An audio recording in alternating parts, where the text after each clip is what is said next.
नमस्ते, मी नितीन इंद्रराव देशमुख, राष्ट्रवादी काँग्रेस पक्ष, शरदचंद्र पवार या पक्षाचा प्रवक्ता म्हणून आपल्याशी संवाद साधतोय।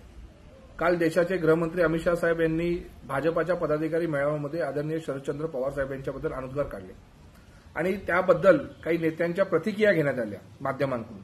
तर त्याच्यामध्ये धनंजय मुंडे असे बोलले की जर अमित शाह साहेब सांगत असतील तर त्यामध्ये काहीतरी तथ्य असेल। कोण बोलतंय हे? धनंजय मुंडे। धनंजय मुंडे, तुम्ही मला ओळखत असाल, मी नितीन देशमुख। मी ज्यावेळी वॅक्स म्युझियम लोणावळा यांच्या माध्यमातून मेणाचे पुतळे बनवण्याच्या उपक्रमामध्ये सहभागी होतो आणि त्यावेळी मी आदरणीय शरदचंद्र पवार साहेब, यशवंतराव चव्हाण साहेब, आशा भोसले अशा काही सेलिब्रिटींचे आम्ही पुतळे बनवले होते आणि पुतळे बनवत असताना स्वर्गीय गोपीनाथ मुंडे साहेबांचाही पुतळा बनवण्याचं आमचं म्युझियमच्या माध्यमातून आमचं ठरलं होतं। त्यावेळी आपणास ही खबर लागली की गोपीनाथ मुंडे साहेबांचा मेणाचा पुतळा बनवतोय आणि गोपीनाथ मुंडे साहेबांचं त्यावेळी निधन झालं होतं अपघाती आणि त्यानंतर या कालावधीमध्ये काही अल्प कालावधीमध्ये आम्ही पुतळा बनवण्याचं ठरवलं।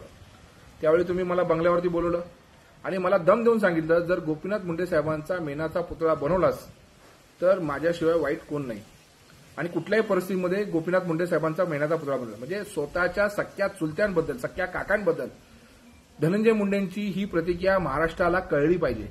धनंजय मुंडे, मी जे सांगतोय ह्याच्यामध्ये तथ्य आहे की नाही तुम्ही हे सांगा आणि जर तुम्हाला एवढं तथ्य असत्य ह्या गोष्टीमध्ये जर उलगडा करायचा असेल तर देशाचे पंतप्रधान नरेंद्र मोदी साहेब यांनी 72,000 कोटीचा जो काही सिंचन घोटाळा झाला त्याच्यामध्ये आपले नेते अजित पवार आणि सुनील तटकरे साहेबांचं नाव घेतलं होतं, त्याच्यामध्ये तथ्य आहे का?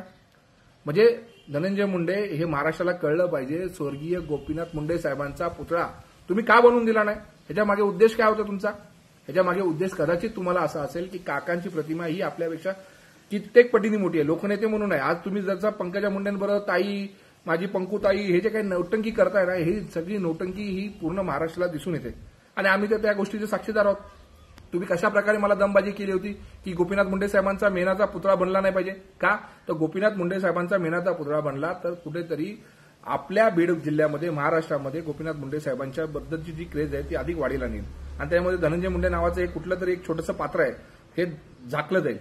म्हणजे स्वतःच्या चुलत्याबद्दल असूया असणाऱ्या मनात असणाऱ्या नेत्यांनी गुरुपौर्णिमेमध्ये अजित पवार माझे गुरु आहेत आणि गोपीनाथ मुंडे साहेबांबद्दल जे काही उद्गार काढले हे सगळं खोटं आहे। फक्त वाकून नमस्कार करणं, साष्टांग नमस्कार करणं हे सगळं खोटं आहे। ह्यामध्ये काही तथ्य आहे की नाही हे महाराष्ट्राला कळू द्या आणि माझं तर म्हणणं आहे, तुम्ही जर दम दिला नसेल, गोपीनाथ मुंडे साहेबांचा मेणाचा पुतळा बनवायला नाही पाहिजे आणि कुठेतरी बनवला तर माझ्याशिवाय वाईट कोण नाही, हे खरं आहे की नाही, ह्यात तथ्य आहे की नाही हे एकदा महाराष्ट्राला सांगा।